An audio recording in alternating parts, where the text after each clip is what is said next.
wife's going to come pick me up in like an hour. Oh, just to that's know good. the time frames. It's good. So we've got like an hour. Yeah. That's good. Lav mics, man, 90% of the preparation is charging the lav mics. We have to order more lav mics, Luke. Yeah, lavaliers. Yeah, we're about to start a, episode of the CapmLew podcast, for what it's worth. So, all right, for what it's worth, this is an episode of the CapmLew podcast with your host, CapmLew, and Luke. Co-Captain Luke. Co-Captain babies. And we are stoked to be here right now. It's been a heck of a day. Dude. Not an unenjoyable day, but a day fraught with peril. Yeah, there has been peril because there was rush hour traffic involved. Yes. It's getting frisky out there. And we've got the Facebook Live fired up here. We got Rocco the dog. He's chewing his paws. Don't tell Judy. She does not like Rocco to chew his paws. She knows it's bad for him and that it means something's wrong. I'm going to hit him with some of that stuff. He has this spray that you spray on their paws. Does it make it bitter to their taste? No, it fights yeast. It looks like he might have a rosy paw. Oh. Yeah. He may have strained something as well. Oh, yeah. And I can't find my whizzer wheel that I use on his nails. It's not in your truck. No, I've gone through the truck and I've gone through the car. Yes. And all there is the truck and the car. That's it. Yes. Yeah. Maybe it's in the motorcycle shop shed. Yeah, it might be in my motorcycle shop. So I'm expanding the search because you got to keep his nails short. They're far too long. They keep growing. Yeah, come on. And he's an older dog, so I got to stay on that. And that is a disservice I've done to my dog over the years, is not keeping those nails short. It's hard, man. Now, your dog has nice short nails. Dude, he does not like it. The only way I can cut him is if we're in the shower together. I'm giving him a bath, and I'm in the shower, and I'm straddle him and grab him with my knees, and he's scared of the wetness, so I have to pick his paw up, and he'll let me do it then. But, dude, try it on dry ground. Friend, be ready to meet your maker. It is insane.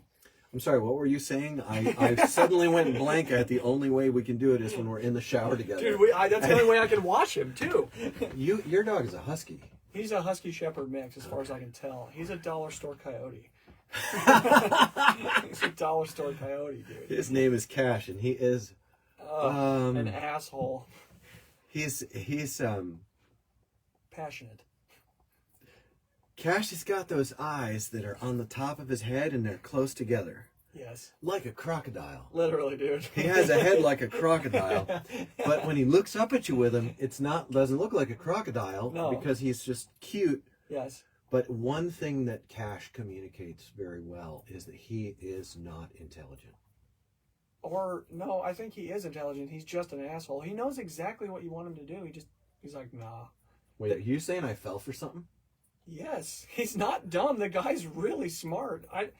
I taught him to sit in like 25 seconds, and he does it. Like, not every time, though, but he knows what he's supposed to be doing. He just won't. It's the husky. I think it's the husky part of him. I'm not familiar with huskies outside of the assholes. odd TikTok where a husky is yelling at their owner. Yeah, I think they're more like cats. They really are just like, I don't want to do that, so I'm not doing it. Well, I have a lot to learn. I love it because I'm getting to know Cash, because I bring Rocco over. Cash is one of the very few dogs that Rocco can play with without getting into a fight. Yes. He's sweet as sugar with Rocco. Rocco needs to win the fight. Yes. And he and Cash will play for hours. Yes. Where Rocco is an older dog now. He's over 12 years old. Yes. When he was young, he did not hurt other dogs, but he just would never stop trying to knock them down, punk them, mouth open, never closing his mouth on other dogs. Right.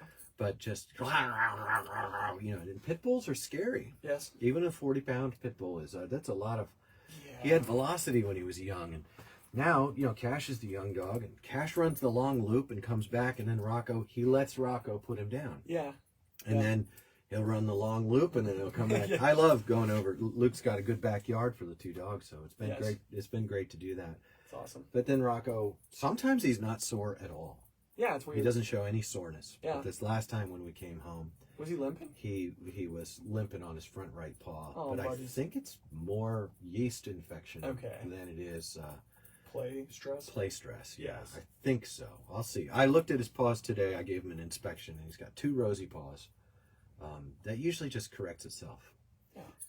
But with this amount of licking and this amount of limping, he'll get the spritz, the anti-yeast spritz. But you have to keep the dog from licking it. How do you do until that? It's dry. What kind of world are we living in? What do you do to stop him? Do you have Dude, to hold him? I ought to get one of them cones. With Rocco, all you'd have to do to stop Rocco from doing whatever you want to do is put down a blanket and invite him to sit on the blanket, and then wrap the blanket over the top of him, and then rub his little jowls on his face and his ears. And he's like done. And he's done. He just goes into complete soft mode. Yes.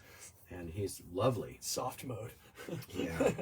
Now we have dogs. I raised kids. You have a kid coming on the way. It's happening. We're doing this thing. You guys are due in May. Yes. We're on the event horizon of having a child. This next year, I'm going to be supervising roof installations. Yes. You're working for a surveying company. Yes. And you're going to have a new kid. Yes. And I reckon that this year we're going to be doing this podcast. Yeah. We have quite an interesting year coming up. It'll be interesting to see how it all plays out. I don't think we're going to be road tripping and doing a whole bunch of stuff like that this year. We might do it would be nice to plan out some small, maybe longer weekends type deals. Would be cool. Go to Cleveland. Yes, Cleveland, we love you. Do we?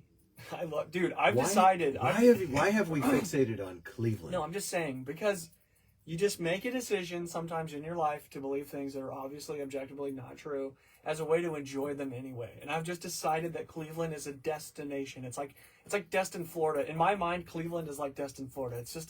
It's glorious. The palm trees of Cleveland call my name, Lou. So I've been to Cleveland a number of times, and I always am I'm at an event that meets once a year in the Parma area. Parma is to Cleveland what Yonkers in the 80s used to be to New York. I don't know what that means. I rode my motorcycle through Yonkers into Brooklyn in 2017. Can't remember. And it was fine. I get it. I understand, like riding from Philly into New York. No, did I ride from Philly to New York? I did not.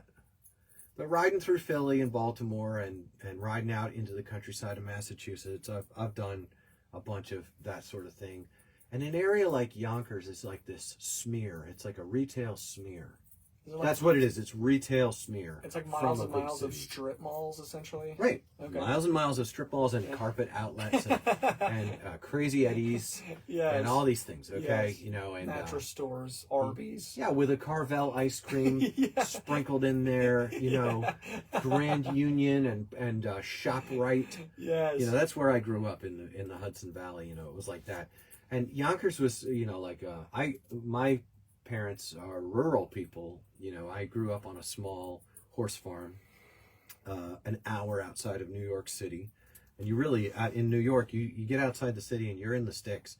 You are in Appalachian territory. Where I lived was straight Appalachian culture. The natives there, the long-termers, were straight up hillbilly. Like it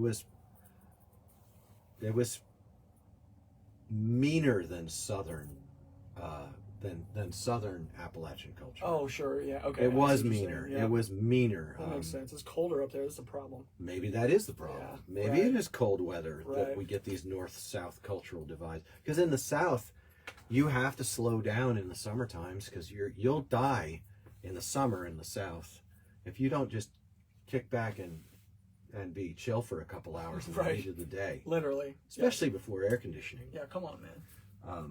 Anyway, but Cleveland, yes. I have also been to a beach in Cleveland because there's a skate park that is located near the beach area. Oh, yeah, what is that? On Lake Erie. We went. Yeah, it's a great little skate park. Can't remember. I know its name. I keep thinking of Brook Run, but that's in Gwinnett County, Georgia. But it's a little neighborhood, upscale neighborhood skate park. It's got a bowl with some embankments and a runaround set up, and it has a little noping quarter pipe as well, as I recall. I believe in any skate park with like a 2-foot high and open quarter pipe. It has that, doesn't it? Is that quarter pipe tight or loose? I think that it was. Yeah, I think it was loose. It might have even been a bank with a little thing that you could grind on the top. I can't remember. I'm gonna look it up. I know it has a triangle wedge in the corner. Yes. It has a proper return wedge, which I always appreciate. Yes. So in the corner, you've got good return and speed catch. Yes. I know that it has a low quarter pipey thing. Yes. Yes, that you can do Bay Village. Thank you. Bay Village. Who said that? Oh, awesome. Sam. Thanks. You can really enjoy. It is a quarter pipe, and it's maybe 3 feet high. It's probably 2 feet high. Yes. Lovely. Big fan. That's right. Yeah. It's curved and it's pretty steep and it's sick. It is. It is. Bay Village is a great. And so when I've gone to Bay Village and I've enjoyed. I actually stayed with a friend in that area one time and saw the fireworks over there. So I've enjoyed some of the good stuff in Cleveland. You know. So Cleveland, I think that and you and I took a trip to Cleveland where we filmed that epic tale, Idiots in Cleveland, and that's some of our best work yet. Rivals, anti-heroes, like Destination Unknown. Nope.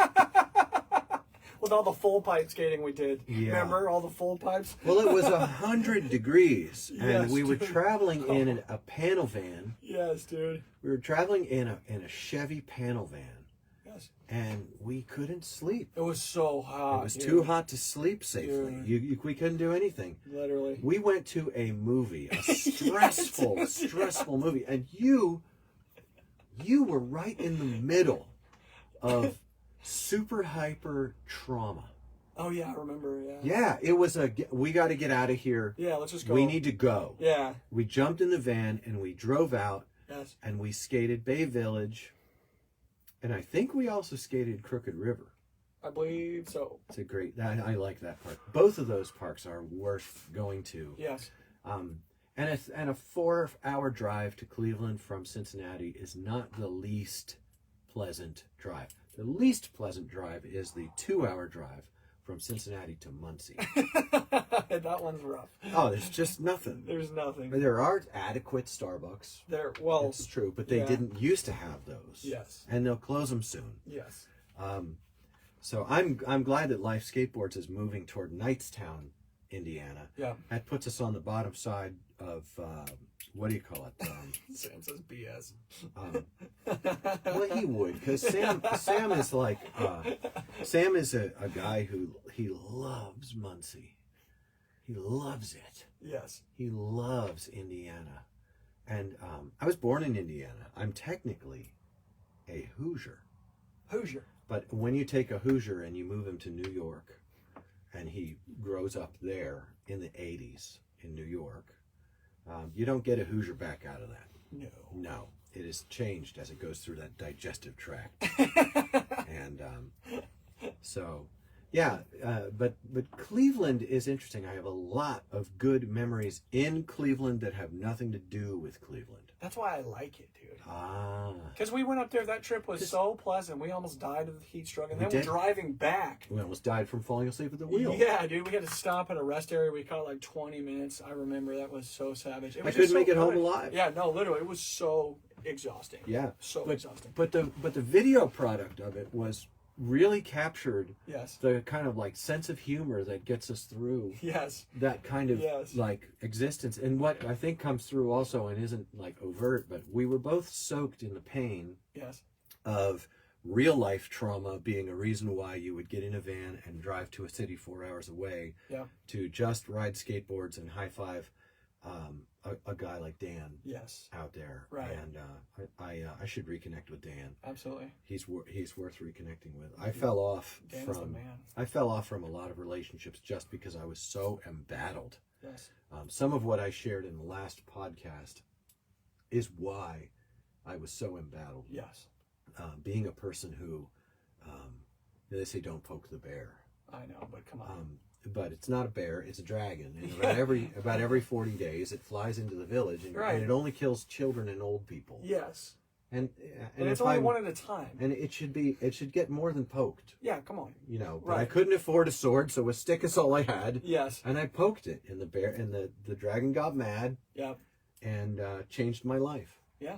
because once a group of people agree together that they would love to see you bleed and die, it changes the way you live in your community. So I had to adjust. Yep. And I had to accept that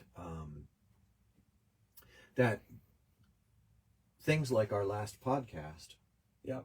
are worth accepting those terms. Yeah.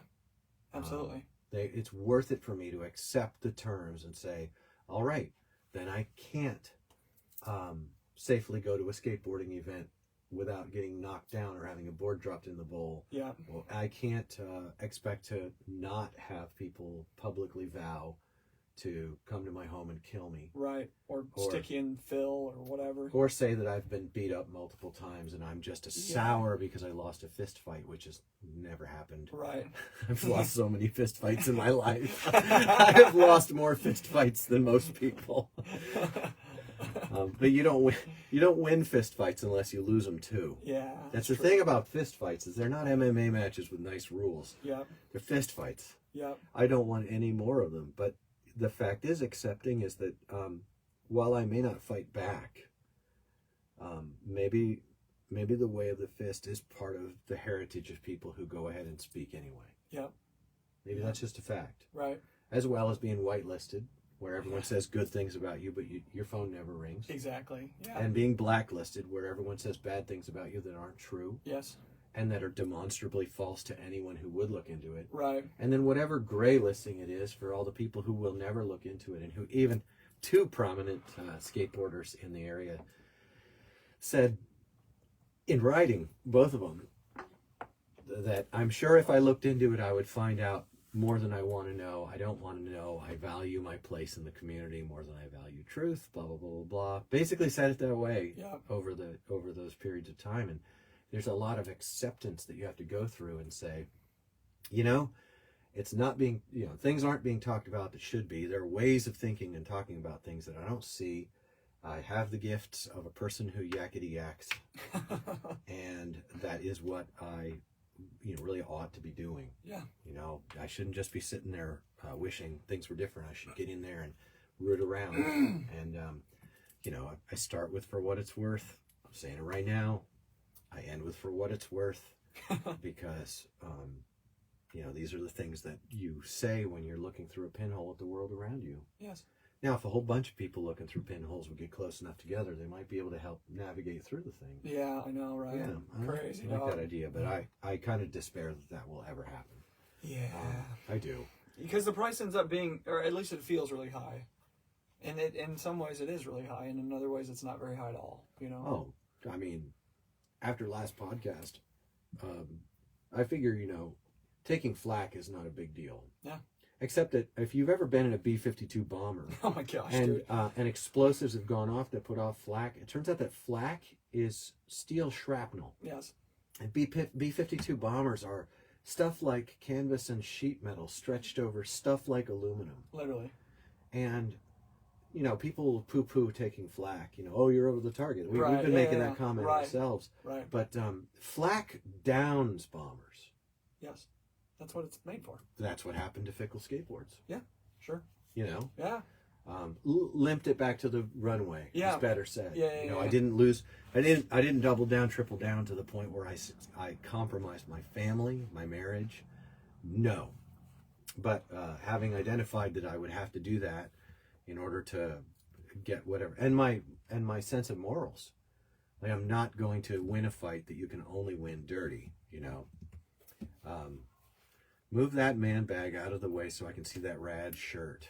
What does it say? This says Motoberfest Cincinnati. This is from the Motoberfest. Luke and I helped to set up the bikes for the. It wasn't called Motoberfest. It wasn't. Was called. It's a bike show here. It's a mixed bike show. It's really one of the only of its kind. There are a few like that.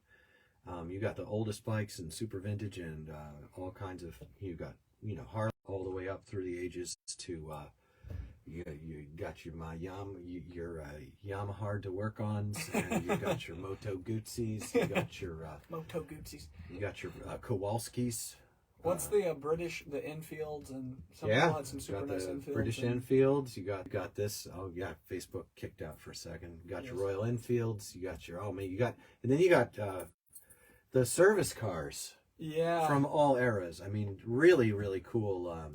We got a request for more bike talk. Hey, Luke is in a struggle because he doesn't have a bike.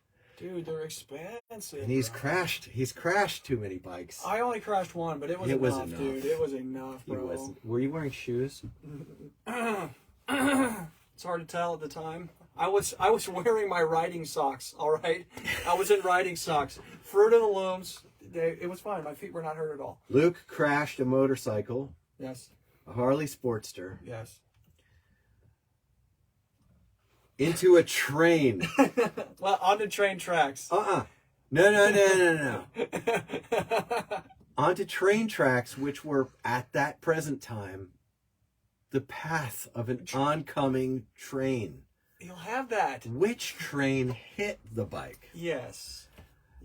And I almost died, dude. It's really the grace of God that I put the bike down the way it did, because I could have died. Yes, it was a culmination of small decisions. Yes. Including the wise decision to put on his proper riding socks. Yeah, right. I figured I was going for a ride, might as well throw on my riding socks for extra protection. Look, tell the story of how you crashed that bike. What year was it? 2017? Something, 2018, 2020. I don't know. Time. Luke was living in Colorado, and I was living here. Yes. I was riding all over the eastern part of the country. Yes. And Luke was out there in Colorado shredding rad parks all the time. Yes. Living with a group of friends. Had you married Maggie yet? No, you hadn't. But I was talking to her. So 2019, and I was building a chopper.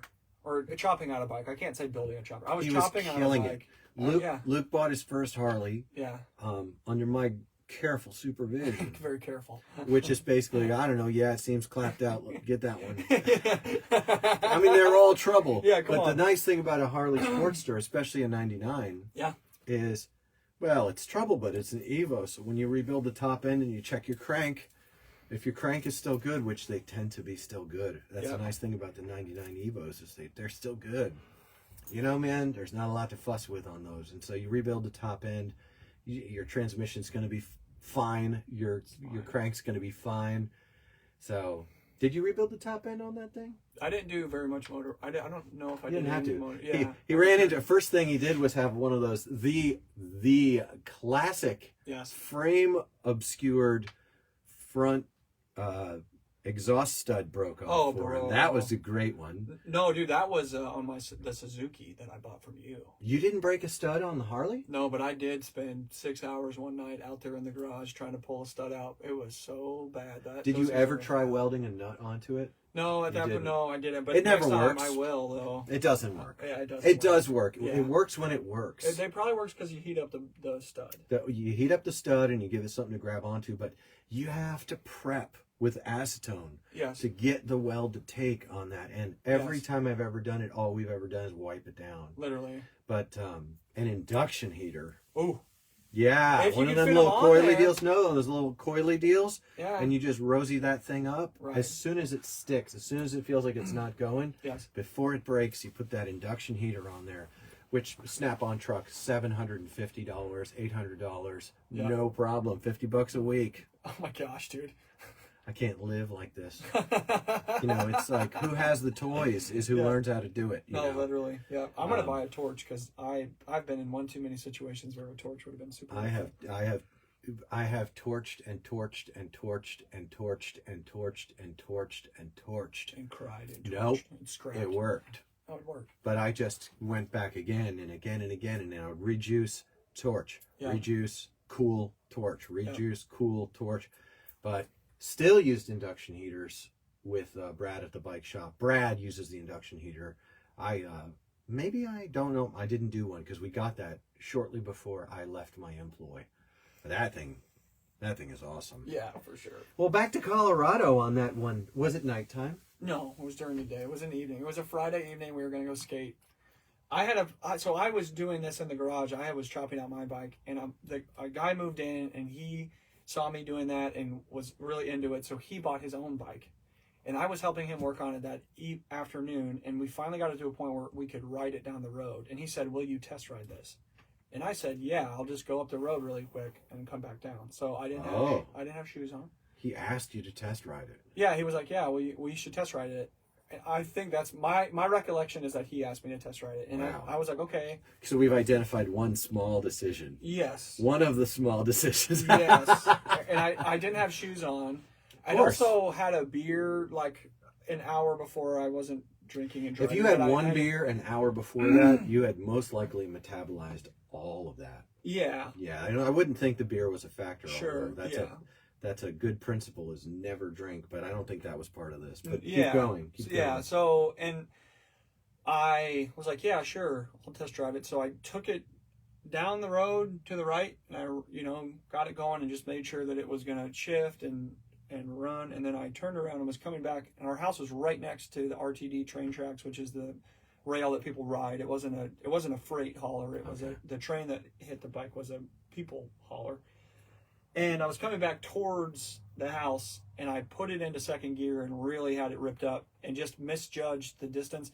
And as I was coming back, the train arm was coming down because the train was coming, which never happened. It was like once every 4 hours. The red ribbon gate was dropping. Yeah.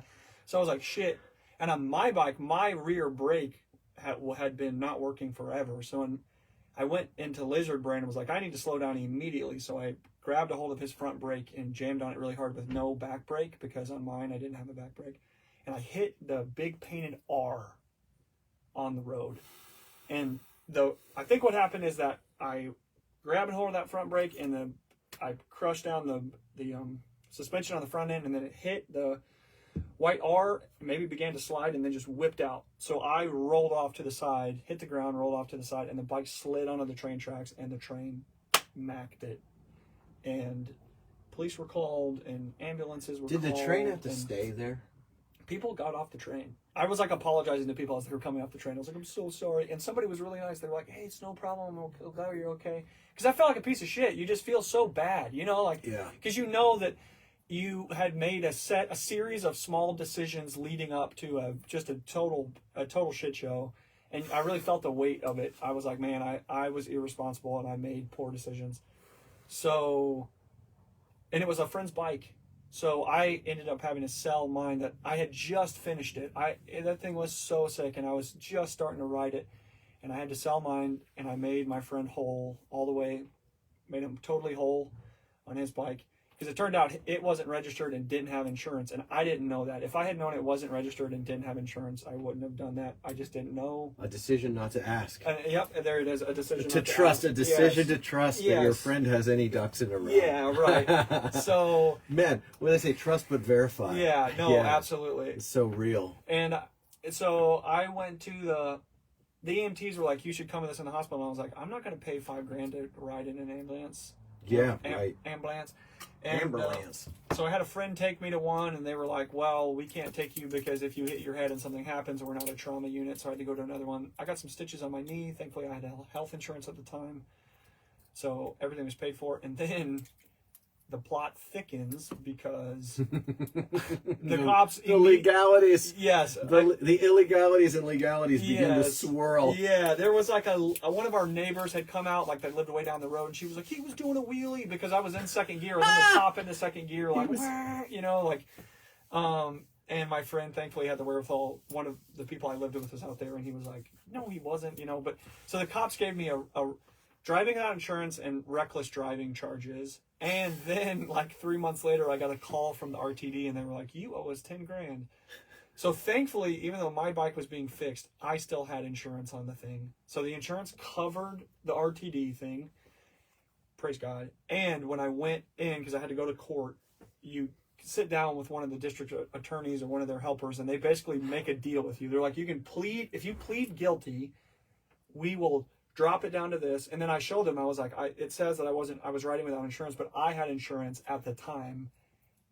And I told them it was on my motorcycle, but I had insurance. So I showed them my paperwork for that. They dropped that charge, and they dropped the reckless driving charge down to like driving too fast in a school zone, basically, if I would just plead guilty. And I said, yes, I'll just plead guilty. You know, that's back in the day when the motorist, the insurance covered the motorist more than it does now. Yes, right. And I'm very happy about that. Yeah, I noticed now that insurance companies have really tightened up their game. Yeah. And it's so strict now. Like, I can't lend one of my bikes to Luke for him to ride and have it be insured. Which means if anything happens, not only am I out the bike, and Luke, the medical issues that come, but also that Luke will get a ticket for uninsured driving. Yes. Even though the bike was insured by me. I can't let someone take my car down to the store and have it be legally insured during that.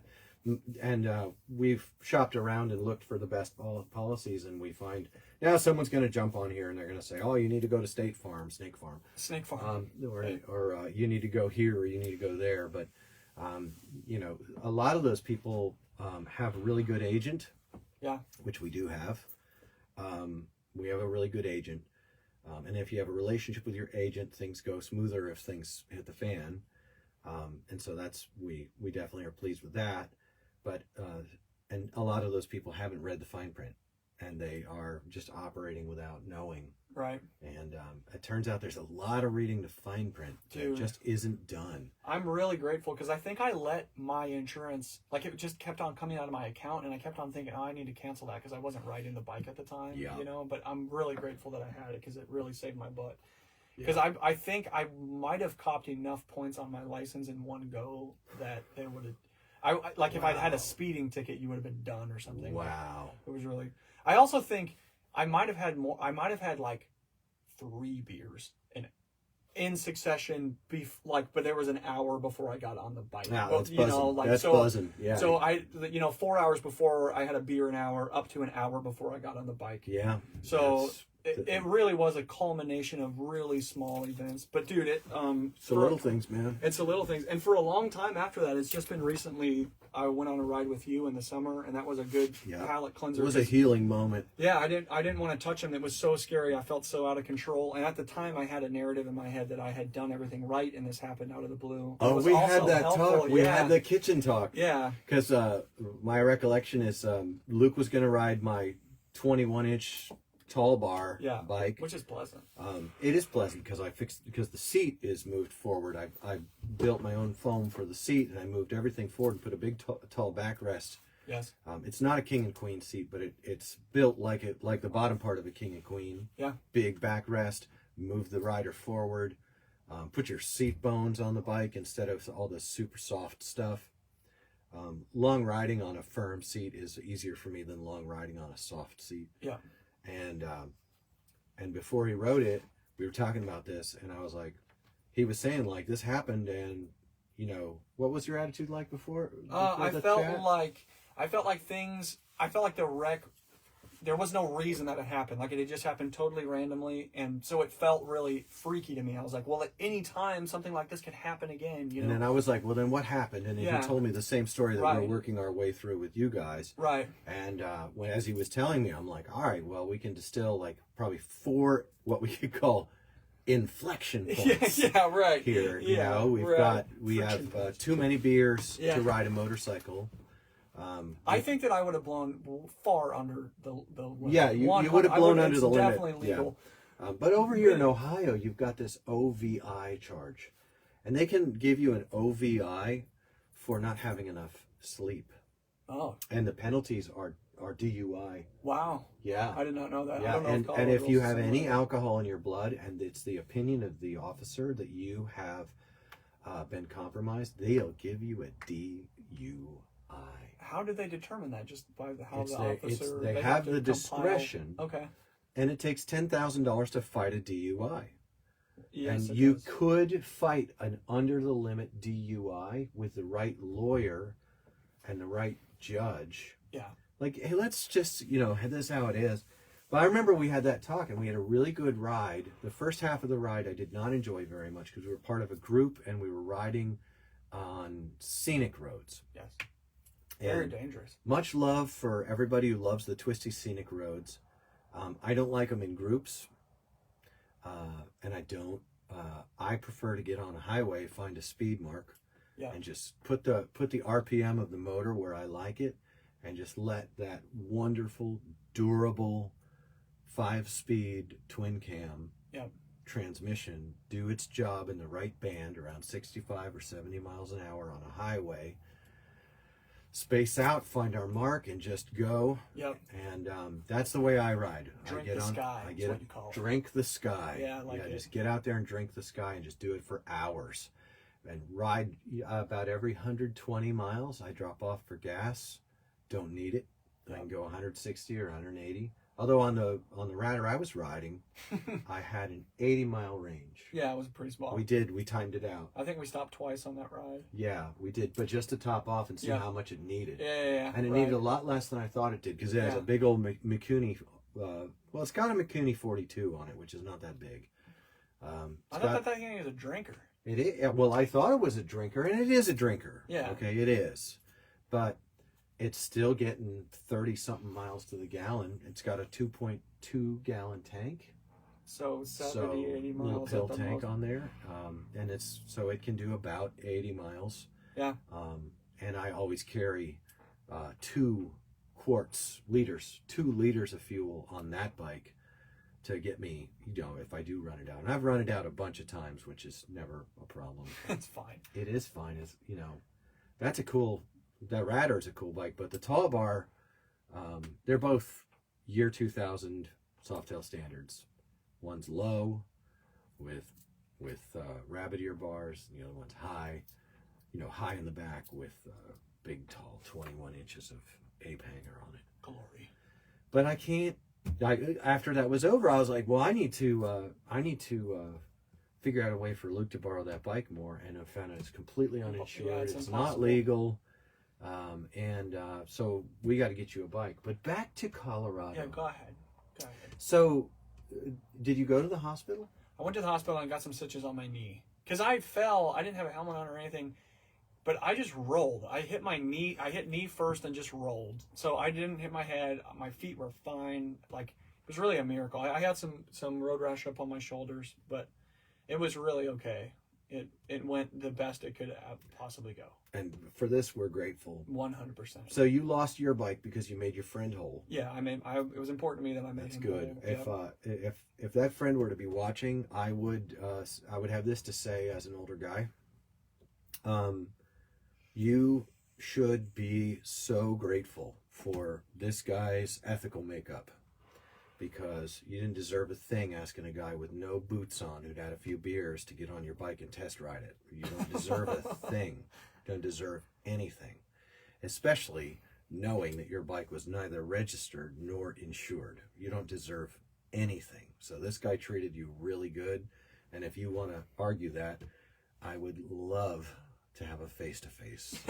I mean, I take responsibility for saying yes to him for sure. That's right. That was on me 100%. And that was right of you to do that. Yeah, it was right. was right of you to do that. And even but the writer thing, yeah, in the whole wash of it would have been some blend, some settlement. Yeah, it would have of been interests. Yeah, sure, yeah. Some blending of settlement of interest, because that was the inflection points didn't just lie in one place. That's the way things are. Yes.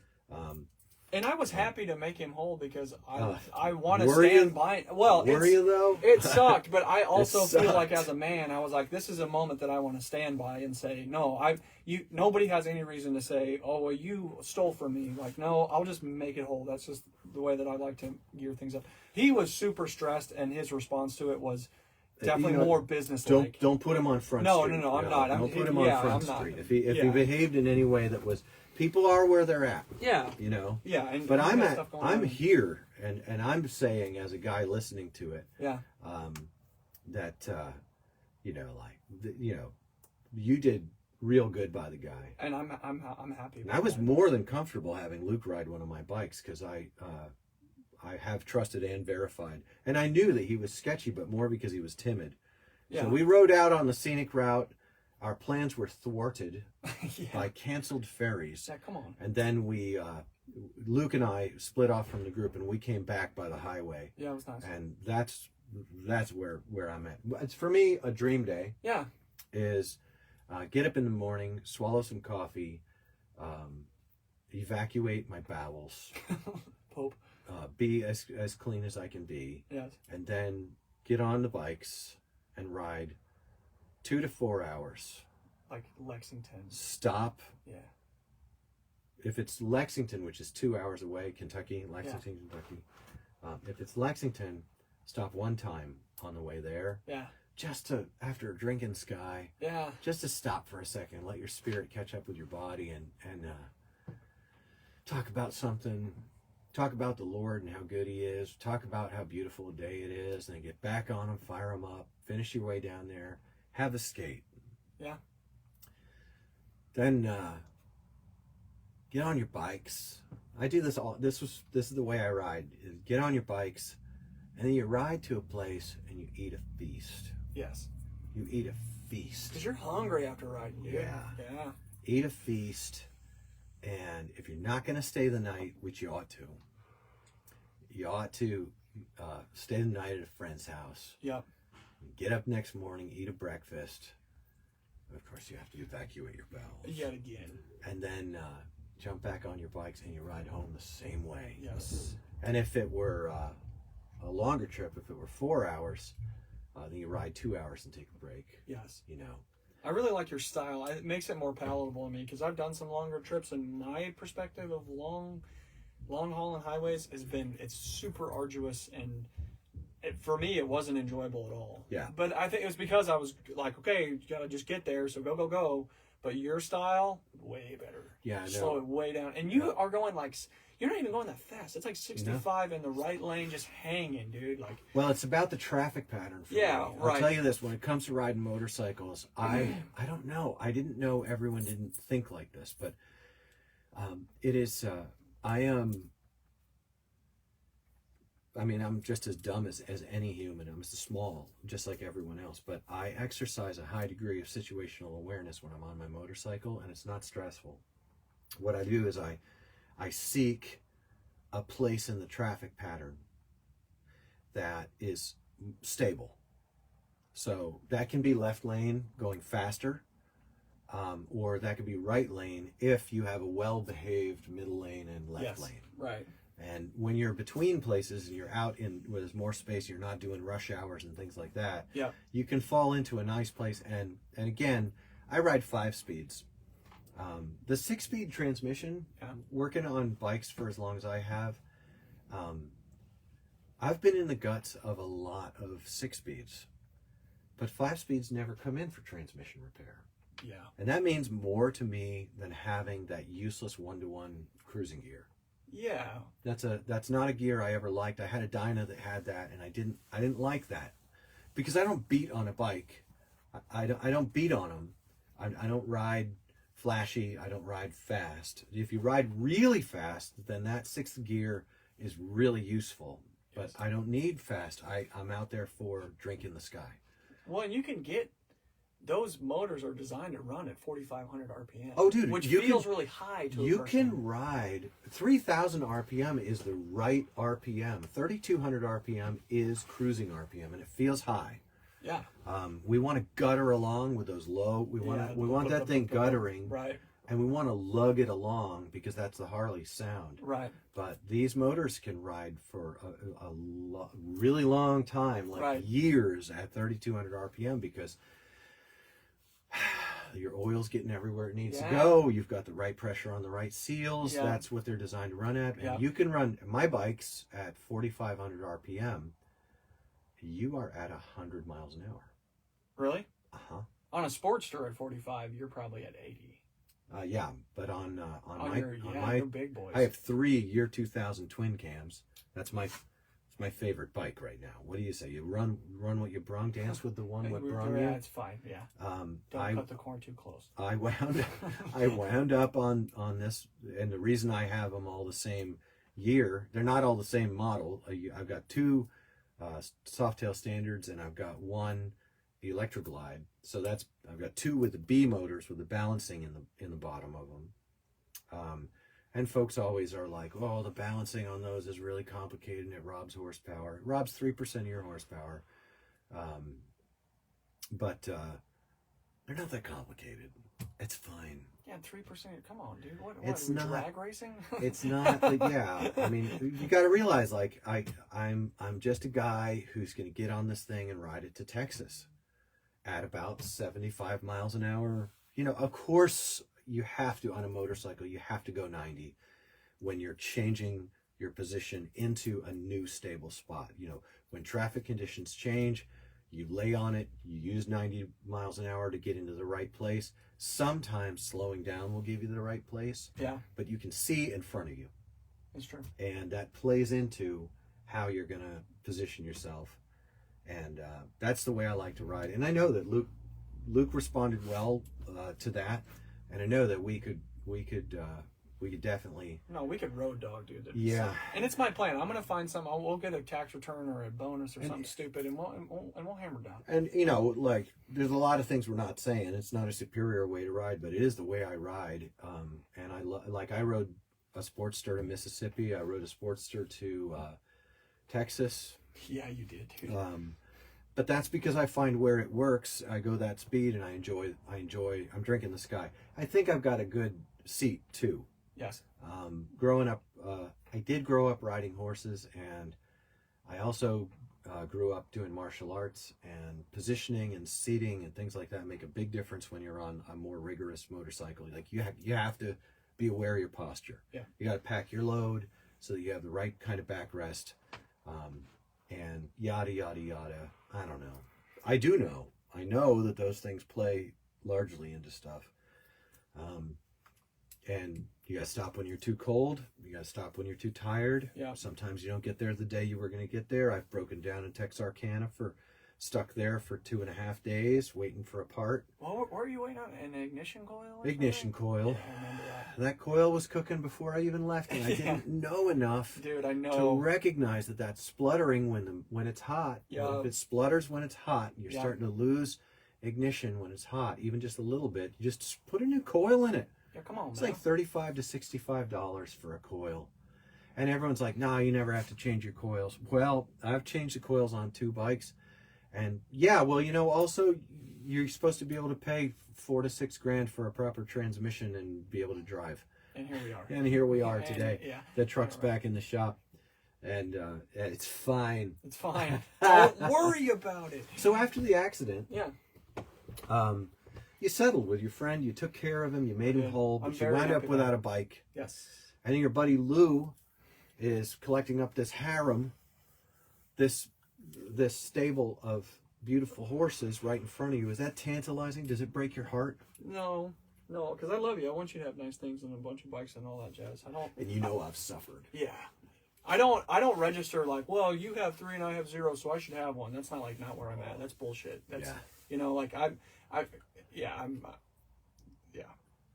like that you have nice things, and I want nice things, and and we'll see what the Lord does. He provides for us. Yeah. He knows what he's doing. Well, I mean, here we are podcasting. I mean, this come obviously on. can be nothing but the beginning of a media empire. An absolute empire. Welcome Nation. to the new media empire. Right. It's a couple of God-fearing idiots Not in Cleveland. who just can't seem. Our hearts are in Cleveland. My last experience with Cleveland, I left my heart in Cleveland. I did. If anybody sees it. My last experience with Cleveland was the bitter disappointment of not getting to see Sam and the whole Life crew in Come on. Cleveland, and That that was was brutal. that left me sad and embittered. Yes. But you know, I mean, we were supposed to meet up with Sam and Casper today, and my transmission went out. Things Right. happen. Yeah. You know, things happen, Life and happens. that's part of it. You know, speaking of which, God. now's a good time to thank the people who have stood with us as we've begun this endeavor. Yes. The first that I'd like to thank is Sam Cook and Casper Jones, the good people at Life Skateboards who make such glorious planks as this one. This is my favorite rider. It is 11 inches wide with a 14.75 wheelbase, the Panhead XL. Where'd they get the name Panhead? I don't know. Wasn't From Harley from wasn't Davidson. from me. Right, from Harley That's right. Davidson. Yeah. The Panhead XL is my favorite one. That's one right there that's sitting here the whole time. Yes. And I ride the Life Concave, and I ride the concave that I designed. The Fickle Concave is also drop down on the menu at lifeskateboard.com. Hand hewn. They are hand hewn. They are produced in small batches with high care and high quality. And they are guaranteed. If someone is bummed, they'll make it right. Yep. It is altogether a rare thing to be able to contact the people who actually take responsibility having made your skateboard. Yep. It's a different kind of relationship with your and to me, I'm a low talent soldier. I love the decks. I love them to be good. Yeah. I don't want to waste my time on some floppy thing that was made in a far-flung country. And something about a carbon footprint might be mentioned, but I won't, because I just can't figure out how to care. As I speak into devices that were used to the artisanal mining that gave us the cobalt and the lithium for our cell phones. I just watched the video on that. I saved that video. Is it that secret clip the guy caught of 15,000 people in a mine? Yes. Hand mining cobalt for our stupid iPhones and Teslas? Yes. It's in everything, dude. Everything. It's Every probably in this freaking vape. It is. What are you supposed to do? Well, I think that we should just start smoking again. I agree, dude. I agree. A more organic, natural version. Dude, that meme you shared the other day. Yeah, dude. I love quitting vaping. Luke shared a meme. It's easy to quit vaping. It was a picture of a PBR and a cigarette. Yeah, it's so sick, dude. Oh, it's so dark. Dude, if cigarettes weren't bad for you, I would definitely smoke. They're amazing. Luke, didn't you work for a company that created cigarette alternatives? I worked for a guy who created cigarette alternatives, and I rolled the cigarette alternatives for him. Like, you got paid per cigarette? Yeah, it was like every 100 I did, I got $25 or something. And the name of the brand? It was Happy Snails, I think. Happy Snails. Yeah, it's not a brand. It was a guy who was doing them and was selling them really locally without there was no legality. Like, it was so illegal. Like, you can't just sell things to smoke. You know what I mean? Like, no, it was. What was in them? They had lavender and rose petal, and there's another herb that's really good for your lungs. Yeah, mullein. Mullein, if you put it in a soup and breathe it in, or like, somehow emulsify it. I somehow think that smoking mullein is probably not great for your lungs. Super not good for you. But I could be convinced. Yeah, right. I could. And like, they tasted okay, I guess, but there wasn't any nicotine in it. I'm here for the morning wake up call. The sweet, soothing sounds of the morning, of the blood pressure pounding in the back of our ears. Dude, after you get through about 10 packs of cigarettes, it starts to smooth out. It all just gets. That's my problem with cigarette smoking, is I just didn't have the discipline. Yes, you're a quitter. I was a quitter. I went from pipe smoking to sometimes smoking a cigarette. You smoked for like a month pretty regularly, right? Yeah, but it was terrible. It's awesome. I hated every cigarette. Dude. I did. I was like, these make me feel absolutely terrible. And yeah, until they don't. Well, I guess 2 straight weeks I smoked cigarettes at work every day on breaks with the guys. And I just couldn't break through into wanting cigarettes. Did you ever have a moment where you were like, man, I could go for a cigarette right now? I'm sure I did. I misremember things. It's a fact of human condition. I remember when I first started having cigarettes with my friends, and then I bought a pack, and I bought another pack, and I bought another pack. And like probably the 5th pack that I bought, probably the 10th pack I bought, I had this moment. I was going to work, and I only had 4 of them, and I got this gut worried feeling.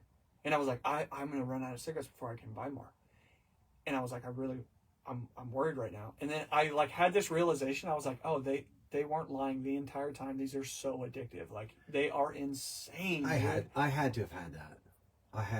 It's a real thing. It's crazy. I mean, you really do want one. When you wake up in the morning, you're looking forward to drinking coffee and smoking a cigarette. You really are. And it is pleasant as can be, dude. I mean, it really is nice. I like the flavors of the vapes.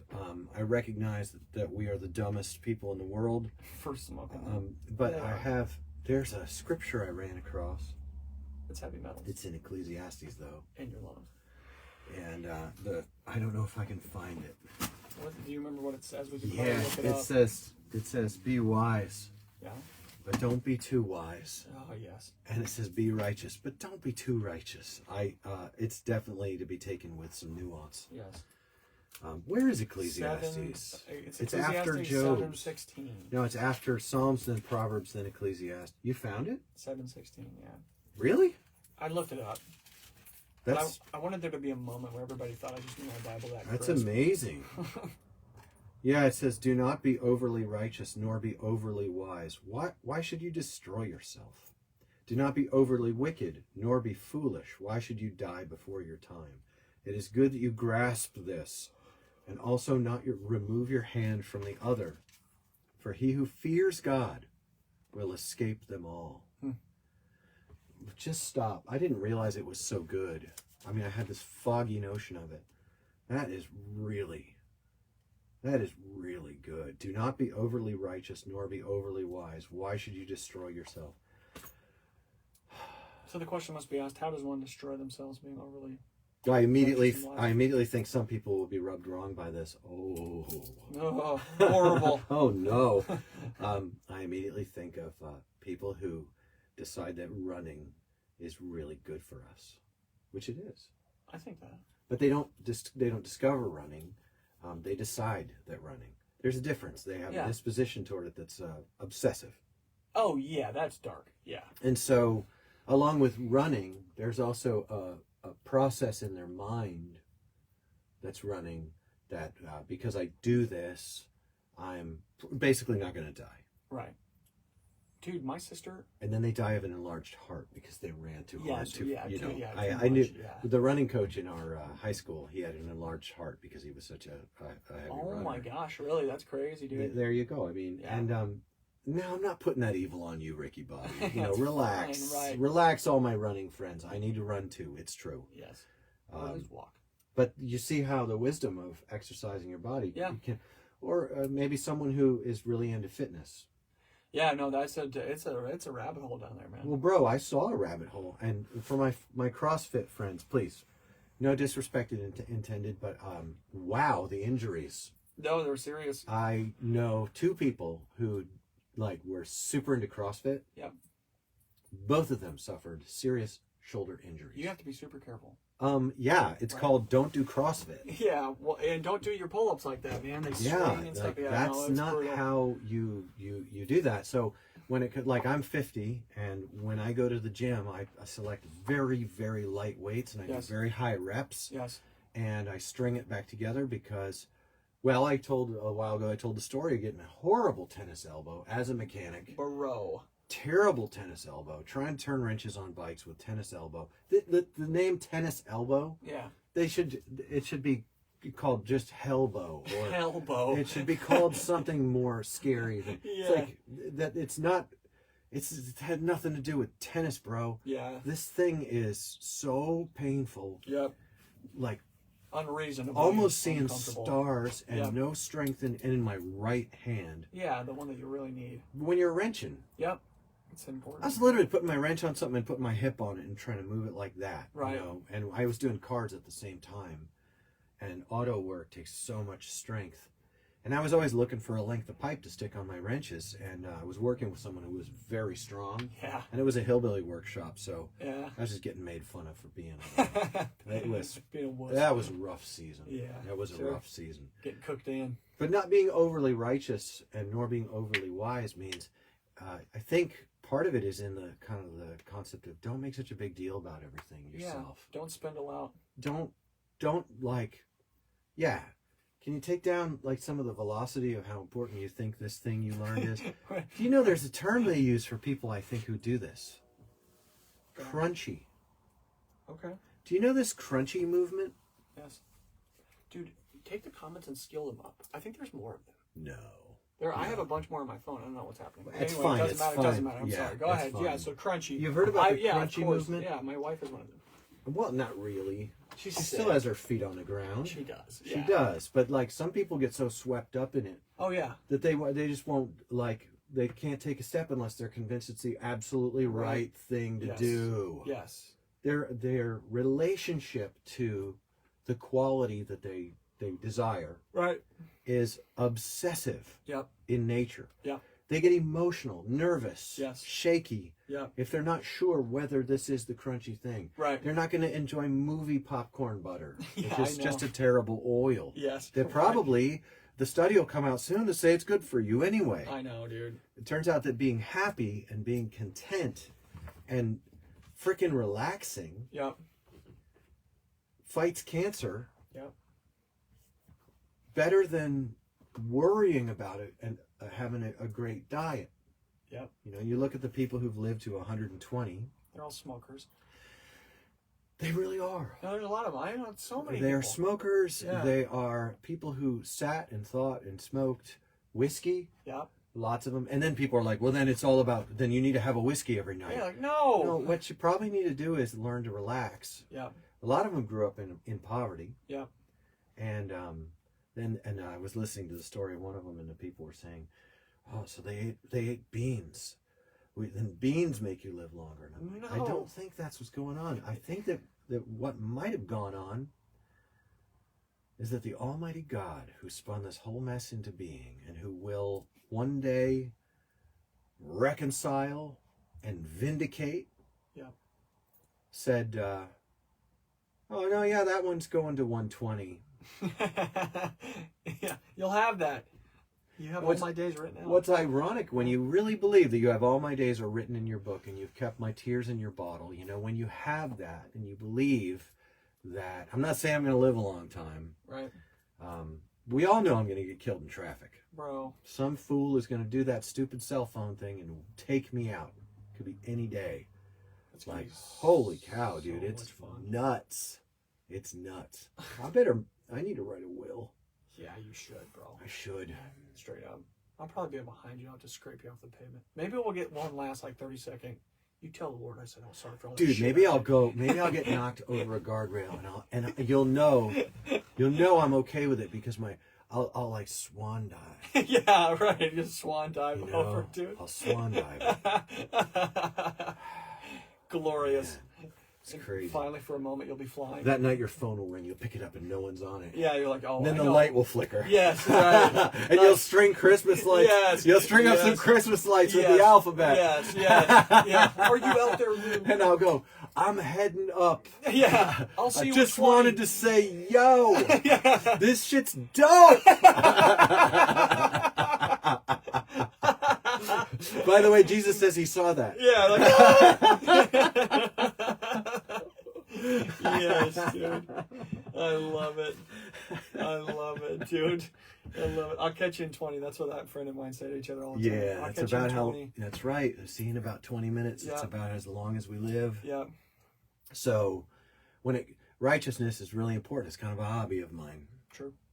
and wisdom is also really important. Yeah. It's one of my passions. I'd like there to be wisdom, not Yeah. just in me, but in the people around me. And both righteousness and wisdom are real tough topics. I think they should be common topics. Yeah, come on. I really do. I'm surprised. The barracks can change hands and the comment section doesn't have a word about righteousness or wisdom in it. Dude, no, it doesn't. It does have some scathing comments, though, that I enjoyed. We were thinking about changing the comment section, and everywhere it's talking about the barracks, we would just change it with Scientology. Yeah. And everywhere it talked about skateboarding, we would Yes. change it with something that was Scientology. Instead Yes. of skateboards, it would be interstellar Boeing 747s. And instead of posers, it would be thetans. Yeah, thetans, dude. Yes, dude. You know what we could do that with is like Mike V's poetry or something. That would be so good. We would be over the target. Talk about the flack. I'm just saying. No, Mike V's never going to give you flack. One thing I like about Mike V, he does his thing. That is nice. He does his thing. He's got his thing. If he doesn't want you in his thing, he blocks you right away. You're blocked. You're gone. Right. And that's, you know what, that's his prerogative. It's his thing. It's That's probably kind his of wise. social media. Yeah, Yeah, it's probably his wise. social media. Yeah. It's his thing. Yeah. He's doing it his. Now, if you want to know what I think about his thing, I don't. I'm not paying attention to Mike V. I hear he's doing some cool things. He's over in Idaho. Really? Yeah, he moved to Idaho. It's a good place to live, dude. Actually, that's a smart move. Yes. It is a good place to live. Yep, he's out in the Idaho, Boise area, I think. It's beautiful, dude. Come on. I mean, I don't. If you got a good indoor skate park and you got a snowmobile, Bro. come on. If you got winter Minnesota clothes, would be okay. Or a pole barn that's heated in the yeah. winter with the half I'm pipe saying and that maybe people concrete. can live places that aren't California. Yeah, come on. With a friend. California used to be the destination when I was a kid. We all used to want to, from New York, go to California and skate, out there. I'll tell you this. If every single day is somewhere between 65 and 95 degrees every single day, I mean, it's hard to beat. It's beautiful. And then if you're, you got mountains on the one side, you got the coastline on the other side. Yeah. I understand why it's packed out. Yeah. And the valley, what's the big valley where all the vineyards and stuff are between San Francisco and California? Santa Rosa is in the Napa Valley. Dude, that place is gorgeous. I've driven through Napa Valley many times. It's amazing. I have. It's so cool. And then you get up into the north. I've seen both. I've gone to visit and spend time with both sequoias. And redwoods. Amazing, dude. I'm a redwood guy. Yeah, me love too. Those red, and all I do is drive in there, and then there are pull-offs, and I'll just go to the pull-off, and I'm like, this far, no further. I'm not joking around, dude. Those redwood forests, I am this far, no further, because my kind, dude, I don't want to meet what other kind is waiting out there. Dude. I'm saying that is insane. A deep, deep forest. You can feel it like humming around you. It's spiritual. Spooky. Yeah, it's kind of spooky. Spooky. Dude, when I went out there, there was a tree, and I did my arm's length, and I went around it, and I think I did 23 arm lengths all the way around it. That was the first time I've been like out west, and I really remember thinking I had no idea that there was a place this beautiful. Yes. It's amazing. No, I can understand why California packed out. And why it's unpacking now. Well, I tell you, it's not the natural beauty that's driving folks out of California. It's the human nature. Yeah. The human nature in community is a fearsome thing. Yes. Unbridled unrighteousness, corruption, immorality. This is just what you get. This is really what you get when everyone does as they wilt. Yep. When do as thou wilt is the call of the leadership of the people. Yeah. People do, and it does not work out. No. I'm not saying that you can't put the genie back in the bottle, man. Yeah, come on. This is what happens when people build an empire. Yeah. Empires rise and empires fall. Yep.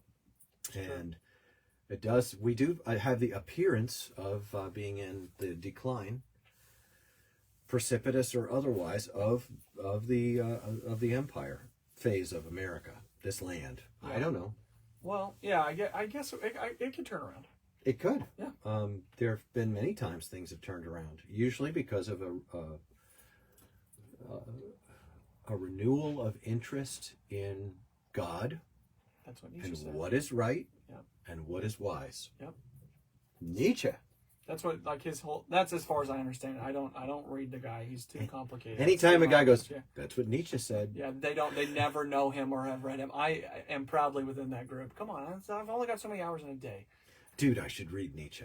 Yeah, that would be fun to read one together. That would be really cool. But I think that was some of what he said was in that lane where he said, "Hey, we've killed God, and now where are our morals going to come from? How are we going to figure out what we're supposed to do?" And then that was kind of right in the beginning of all the world wars and all the craziness. It was a very interesting, almost prophetic. Are we insightful? At least insightful. Yes. Yeah. Are we not? Make your bed. Perhaps on the cusp of world war even now. Dude, but we seem less sensitive to the topic. People don't seem to be concerned. That's because it's been a while that since could be a good thing. Had the boys go overseas and come back all fucked up and then be dads. You know what I mean? I kind of have that feeling sometimes. Yeah, it's been a while since we've had all the boys go to one place, really not one place, but one thing, and fight a uniformed army as part of an ideological bloc. Yeah. We have had the boys and the girls going and fighting this present war that stretches from 1990s to now. Yeah. 2003 kicked off. Dude, is really it's called a war on. It's not a war with armies. It's called a war on terror. Yeah. And that's an unwinnable concept. And what a insanely grave thing it is that we have this going on in the world. But most of us are kind of nose to the grindstone trying to figure out how to get our coffee. Yeah. And until you meet one of the boys who come back from that, I've had I currently have two of those people in my life, and they're very precious to me and very important. And do they have some stories? Oofta, they done been through some things. I have their backs. Oofta. Oofta. Yeah. That was going quickly. So I'm just saying. The thing we're doing, what we're accomplishing today, is just to simply tell the story of the time you crashed that motorcycle. Yeah, I think we've accomplished. And the fact that you are now bikeless. Yes. I hope that this year, by springtime or by the end of springtime, we have a bike for you and we can be doing videos wrenching on it. Oh, that'd be fun, dude. Yeah. Yeah, that'd be fun. In my heart, if I had all the time and all the money, I'd get one that was pretty beat up and could do a motor rebuild and things. But I want to be able to ride too. So it's like, what, are you supposed to get two then? And when you work on it, when you ride? I don't know. You know? My approach is this: I buy cosmetically defective bikes that are, within price range, $3,000-$4,000, and then they got to have 2 good seasons left in them. Yeah. And then I try to double up. Yeah. And so that when one of them's getting worked on, the other one can be ridden. I really think that I'm not like a motorcycle collector. I just have like a kind of a standard where it's like you got a builder, one that you're building, you got one that needs work. Yeah. That you're gonna do the work on that one before it breaks down. Yeah. And then you got one that runs real good. Yeah. That's the trifecta right there. And I wound up with a fourth one that is it's a bagger. Yeah. And it's in good shape, and that's for me and Judy to enjoy. Yes. Next season I'm hoping to have her out way more often. This year was just learning to ride together. But after that was all over with, you didn't have a bike, but you did have the broken bike. Oh yeah, that's true. So technically, making my friend whole meant giving him the full price that he paid for his bike. So he was totally out clean, and then he gave me essentially the pieces of the bike that was all broke. And I tore that thing down, and I have extra carburetors and things like that all stored away. But the frame was garbage. I scrapped it, I think. And the motor I had, but I was in a succession of moves, so I sold it to a shop that was interested in buying it. Or I was just trying to get rid of it and get some money back. So I think I sold it for $150 or $200. The transmission mount was all destroyed on it. I wish I had kept it because that would have been a perfect beginner, but it was just too much at the time. It was an aluminum weld away. Yeah, it was an aluminum weld away from just being able to be thrown on a frame and go, especially in '99 with no rubber mounting. Yeah, I mean, it was a glorious. I think that one was a 2003, but it still had. Oh, it still was a solid mount. No, it was a rubber mount. It was rubber mounted, and it had. You still had the CV carb. It was still carbureted. It wasn't fuel injected. That's right. I mean, it really was a good deal. And I'm big on carburation. I want my bikes to be carbureted. I love CV carbs because they're so simple to rebuild. Yeah. Mikunis. I've got two of my riders have Mikunis on them, and they're great, but they're so adjustable that you look at the charts and you basically make a decision on what you're going to set it to, and then you ask yourself while you're riding it, is it need this or that, and then you're back into the charts, and then you really need like a full drawer filled with all kinds of jets to really experiment, take it through its ranges, get it too fat in the jetting, and then bring it back one. Yeah. And that's totally doable, but at that point you are a mechanic, you are a real biker who is really wrenching and really storing stuff up. You're saving every nut, every bolt, every washer, every gasket. Yeah. You're looking at what can be used again in a pinch, and that describes me. Yeah. And the Mikunis, I'm gonna keep them where they're at for now because both of them function really well. Yeah. We're fine. I get a little black smoke when I lay on the throttle on the one. I like them rich rather than lean, so I'm going to keep it. It's not fouling. Yeah. But later on I'll dial in like all the masterful things of Mikuni after I have time. I think we all know that one day this winds up in a pole barn and I've got an auto lift and we're freaking vice grip garaging our way into dying young. Yeah, and to dying young. Well, I'm not young anymore. Right. I've only got 25 years left on the common male lifespan. Statistically speaking. That's half as long as I've ever lived. That's not much time. It's kind of a strange thought. You could write in that book. Yeah. Something cool. I should probably start writing a book. And, you know, we thanked our sponsor, Life Skateboards. I'd also like to thank today's sponsor, which is some of you guys. True. Some of you who, by dint of morbid curiosity, have decided to listen to us. I've been saying dint a lot. Yeah, I like it. That's a good one. I like it. You guys have decided to sign on to the Podbean and to create a profile and to send support our way. Yep. We are humbled by this, and we are grateful. And what can we say? Thank you. We're not quitting our day jobs, but we're willing to.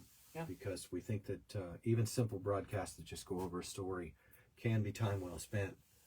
So we're going to keep doing this. But you may notice in between some of those just stories and laughing, you might get a little bit of wisdom. Yeah. And there might even smack a wee bit of righteousness here and there, despite our worst efforts. And so we thank those of you who've gone through and put a monthly onto our tab. We really appreciate it.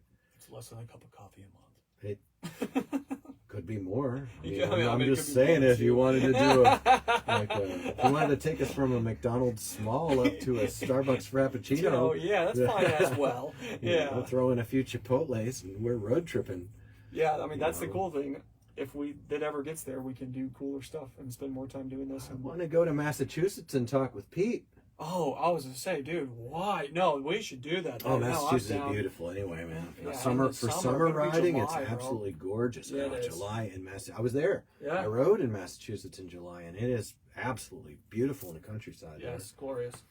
Yeah, Pete's Pigs, we love you. We think that what you do is inspiring. We think that what you are is inspiring. Yes. We are absolutely solidly inspired by Pete's Pigs. There's a guy who seems to have a handle on the love of skateboarding in a way that is really inspiring. And we also want to give a shout out to this is not a paid sponsorship, but I'm looking at a little tin here of Huck Style Genuine Multi-Balm Ultra Premium. Really? Coffee and Oak. Jeez. Multi-Balm Ultra Premium. It's a balm. It's a specialty blend. It's a beard balm. From fine ingredients. It's a multiple use balm. Can you use it as hand moisturizer? This thing has got some print on it. Let's see. I have a specialty blend from fine ingredients. It's a 1.5 ounce, 44 milliliter tin. All natural butters, oils, and waxes for conditioning skin and hair. And my dear lady gave me this for Christmas, and it stinks real pretty. It does. And Huck Style, I don't know. I haven't gone on their website or anything, but I've been using it, and I think it sounds nice. Yes. Smell good. Premium skin and hair aftercare. That means that when I shave my head, I can take a little bit of this here, because I shave my head quite often. And I take a little bit of that, I can put it right here, and just go like this, and it smells like coffee and oak. That's what it promises. Luke, what do you think of the smell? It's kind of strong. I can't even smell it right. Oh, here, let me get it. I mean, I put it on my beard earlier. Ooh, I like it. See that? I like it. I told you it stinks pretty. Dude, it does. That's a great way to say it. It stinks pretty. That is a cool We just got a message. I'm excited anytime we have good interactions with you guys. And Jameson Bradford just commented on the Facebook live stream, which is all we could afford. Yes. It says, if Luke grows a mustache, I will become a patron. But like a real mustache. Like he's looking for some real stash excellence. I'm trying. You can grow one. It's not very good. It's all sparse. Here's the thing. I learned that if you have a good head of hair, yes, you're very much less likely to have a good facial hair. So hopefully when I'm 80, I'm going to have good hair on the top of my head, but less facial hair. But I would trade it for sure. I would like a beard. That's pure cowardice. Oh, you know, it kind of is, because when this stuff grows out, it just looks like I got pubes on my face. Does your lady mind when you grow a mustache? No, she would prefer that I had more hair. When I like shave, which I never do, she's like, "Oh, you look so young," because she's like 6 years older than I am. Sorry, my bad. That's not true. That was a lie.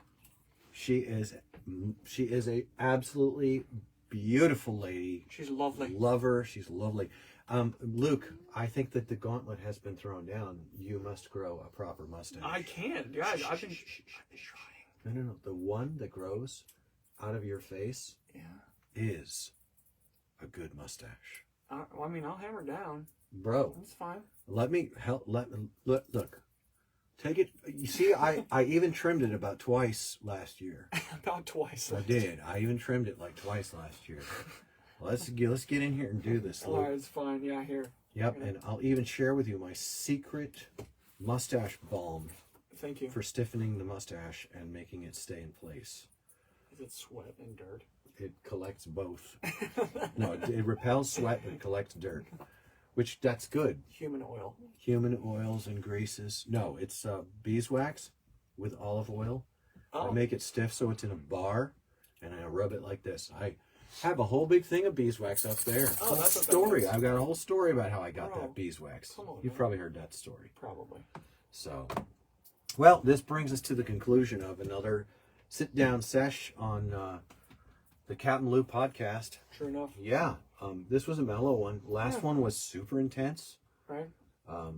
And we'd like to encourage everyone to go back and listen through the old episodes. The first 10 episodes are throwaway, and we're removing 4. We're going to remove 4 and put them on our YouTube channel, which we now have. We have to pull down the video Yes. episodes from Podbean. In order to get on Spotify. That's it. Yeah. So that's what we're going to do, and we're going to throw those video episodes up on YouTube, more as a tribute to the history of this thing, because the early episodes we didn't know what we're doing, and which sadly now we still don't, but we think we do. But we're doing it even harder. And we're just doing it. And just a quick reminder for all the folks out there, we're on Apple Podcast, yay. So if you want to listen to us on Apple, if that's easier for you, it's there. Android users, we're on Google Play, as far as I know. And we're going to be on Spotify very soon. We also have created a new, we have a new Instagram. It's the CapmLew podcast _ between the words. Lew and podcast. You'll find it. And we have a YouTube channel, which we're going to start putting content on. And if you have a question or a comment or a subject that you'd like to have us talk about, or a story that you'd like to share, and you would appreciate some anonymity? Anonymize it? We will anonymize it, so you won't have your name there, but we can get your story out. So, we would love to read your stories. And that email, that's smart. The email is CapmLew questions. CapmLew questions, CapmLew questions @gmail.com. We've got 0. The first person who does that is gonna. I get a high. I don't know. What are we going to give him? We got to give somebody something. We'll give him a shout out. We don't have anything. Oh, you're right. We're going to give you a shout out. We pay $40 a month just for the Podbean. We got nothing. Yeah, we got nothing. Unless you wanted anonymity, in which case we'll just thank you dearly, personally, through the email. That's right. Get up on there. Yeah. Someday we'll have something to share. Yeah, come on. We'll have something to give away. Yeah, come on. We'll probably get them Teespring. Teesprings, yeah. We'll get some nice t-shirts. CapmLew t-shirt. Yes. Well, for what it's worth, CapmLew. Laters. All right. So I hit the stop on the recording for our Facebook Live friends. That it looks a little something like this. Nice. And it's processing and saving. Rocker, you're a baby. And we plug our lavaliers in. We charge our lavaliers, and then we run them through this little thing here. Little ditty. As far as we can tell, it worked. I didn't actually check to see if they were connecting. It would be so funny if they weren't. Let's see. Do they blink when they? Yeah, they blink when they're not connected. So they're not blinking. That means they were connected. I think that the microphone on the iPhone, someday our labs are going to take a dump and be gone. Probably soon. And we won't have thought ahead and bought new labs. We should though, because they're like $15. Yeah. But we won't, and they're going to take a dump and be gone, and we're just going to do it with this thing sitting on the table, and it's going to be fine. It works really well. It does. It works really well. We're already too highbrow, Luke. I know, dude. We're too What are we highbrow. gonna do? Well, all right. Well, here's to Hollywood and Grandeur. for what's worth, Laters. CapmLew.